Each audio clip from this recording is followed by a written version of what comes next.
Vanilla Expanded has a whole lot of different types of mods, but when Biotech came out, we got a whole new type of mods for the vanilla experience. That's right, today we are talking about the Vanilla Expanded Biotech race mods. These are races that are still in some way human, but at the same time, not. Great new gameplay will be added, and more unique pawns to be in your base will add more fun to your colony. So relax, get out some popcorn, and enjoy while we talk about the, as of writing this script, 5 different race mods to enhance your Rimworld experience. Starting off, the first of the vanilla races they made, the Saurids, defined by their obvious, lizard-like appearances. What sets them apart from their mammalian counterparts? Well, the scales are a start. Saurids come with scale-like skin that provides a free 20% natural armor, making these guys a little more survivable in a fight compared to an average pawn. To also fit with the lizard-like people, they come with claws, which, while give a 5% penalty, does make all unarmed strikes slashing, which may not seem like much, but remember, slashing means bleeding, and bleed over time can be deadly. As for cosmetic traits, they come with frills on their head, frilled ears, and even a gecko tail, which sadly doesn't do anything. Same with their lizard voice, that when damaged, angry, or die, they let out a little dinosaur sound. Now the two major changes are their cold-bloodedness and how they repopulate. Cold-blooded animals aren't anything new in nature. However, with the Saurids, you really have to pay attention to changes in weather, because if it gets too hot or cold, heat stroke or hypothermia can be deadly. Seriously, it's easy to lose them in a fire or a cold snap in winter if you aren't paying attention, because their comfortable threshold is pretty narrow. As for how to repopulate themselves, they lay eggs. Yes, eggs. Saurids do go through pregnancy like an old pawn, but instead of giving a live birth, they instead lay a human egg. Before you ask, yes, you can cook and eat them, but doing that isn't good for morale, and even I have some lines I won't cross. Take care of the egg. When it's laid, as it won't rot, but it can be ruined by temperature, and after a while you will get a new hatched baby, even if both parents are dead. Which does make using Saurids for getting new colonists pretty easy to handle, as Saurids won't be having trouble in day-to-day life carrying a child. The mod also comes with a Saurid faction to lurk or fight against, and even a new start as a Saurid mother, a few eggs to try and survive out on their own. So long as no little baby Yoda shows up to eat your eggs, you might be able to start a good colony from here. Or die. Who knows what Randy is thinking that day. Vanilla Expanded Hussars works to improve and expand upon the base game Hussars. Hussars in this pack are the same as the vanilla ones, except this mod adds a few more gene characteristics. First off is dutiful, which means your pawn won't have a mental break while drafted. Before you ask, no, it's not that they never have breaks, it's more if they have a mental break while drafted, they remember the break and then it will trigger after you draft them, making longer firefights more viable, though with a possible explosive payoff. They also get bulletproof skin, making any sharp damage with less than 20% armor penetration turn into blunt damage. Some good stuff, honestly. The Arrogance's gene trait will force the abrasive trait on any Hussar pawn, making them a bit hard to be friends with. Then again, I'd still try to be friends with a pawn who gains a weapon specialty. Yeah, one other gene trait is the weapon aptitude. Your Hussar will gain a random weapon, modded or not. They are extremely good with while equipped with it. They gain a 50% range accuracy or melee chance depending on weapon aptitude, which is good because no matter what, Hussars aren't constrained by armor with their unconstrained gene. All armor that would normally slow a pawn won't slow them. All in all, a great military pawn xenotype, except that's not all you get with this pack. Ulans, or some of you may know them as Ulans, are the side project for the Super Soldier project. Seen with their red skin and winged appearance, they truly look like devils on the battlefield. The main key: their Luciferium need. They require Luciferium to remain alive and functional, though with what they bring, it might be worth it. On top of having all the Hussar gene traits, they get a few of their own, namely the wings. Their glide wings prevent all movement penalty from terrain. This on top of their armor not slowing them down. You could have a heavily armored tank going as fast as a go-kart. And tank might be right with them being being giant, 10% bigger than a normal pawn with 20% more body part health. All that with the toughness trait built into their genes and the Luciferium keeping them alive. It might be worth having one to take the front line in any conflict with their traits and skill, even if Luciferium isn't exactly the easiest thing to come by. Definitely worth. Genies expanded like the Hussar. Additional changes to the vanilla genie xenotype. Like before, they share the same genes as the baseline ones, but also have a few extra traits. First off, their cranium. Befitting their status as the weird boys of the Rim, they get bigger heads. This also leads to their skill genes. First, curiosity skill genes. A random skill be marked as a curiosity, and when that pawn is doing something to raise that skill, they gain a bit of recreation. Perfect if you got a researcher or crafter, since they will keep being entertained through the boring work. As a bonus, no skill loss for the skill. They also get a phenomenal aptitude for a certain skill, giving them a start of 12 levels in the skill on top of a double passion. So what's the catch? These guys have the durability of a Kit Kat, so the base game already gives them weak limbs. But with this mod, genies have no immunity. Yeah, that's right, their immunity gain is set to 0.1 multiplier. Now, even the common cold can kill them. Luckily, you do have a break with antibiotics you can give them to boost immunity gain. They also slow disease down in their body, taking twice as long for it to take hold and rise, but in doing so, keeps them in bed longer.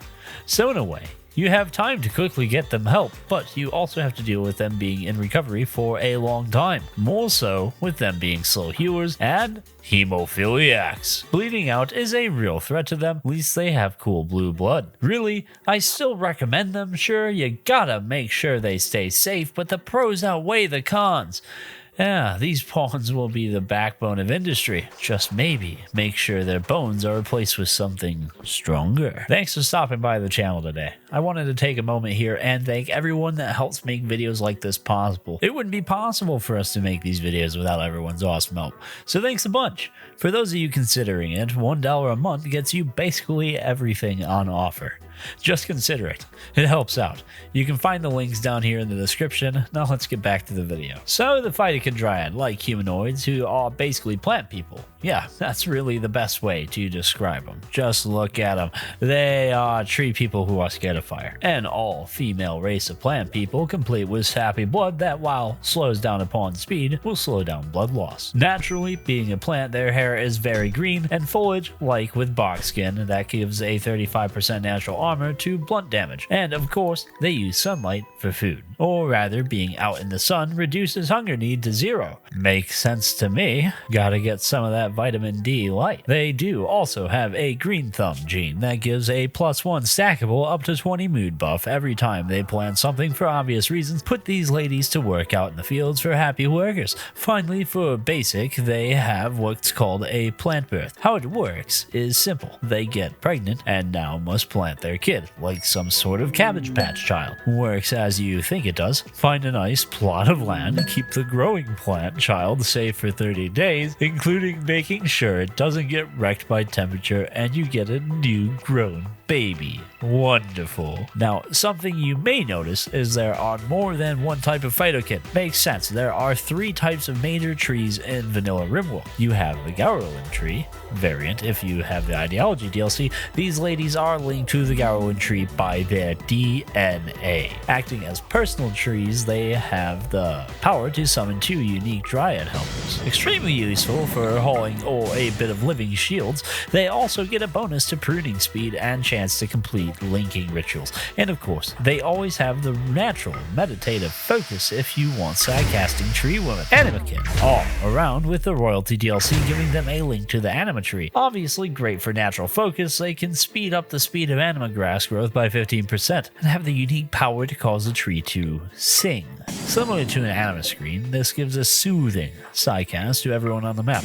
Also, including them in anima rituals improves success chance. Finally, the Pollux kin. These ladies are ones who are adapted to Pollux trees, meaning while they can't naturally focus like the other 2, they can create unique Pollux bushes that can help reduce polluted areas, though keep in mind they also need a diet of waste packs, otherwise they get upset. Yeah, that's right, you got a living toxic waste disposal. Pretty useful, all things considered. Finally, we have the Sanophages, the good old undying vampires. Though this time we got a little more than just awesome vampires, but we will get around to that once we go over the new changes. First of all, Sanophages share the basic genes and overview in vanilla biotech, but now we have 3 different clans, so to speak. Clan Bruxa Sanophages can be identified by their more fancy hair, reminding me of a Simpsons Treehouse of Horror if you ask me. They also have the power to control people and force them to fall in love, making it a bit easier to get some willing cattle. Barring that, you can also reduce infection with them somehow sucking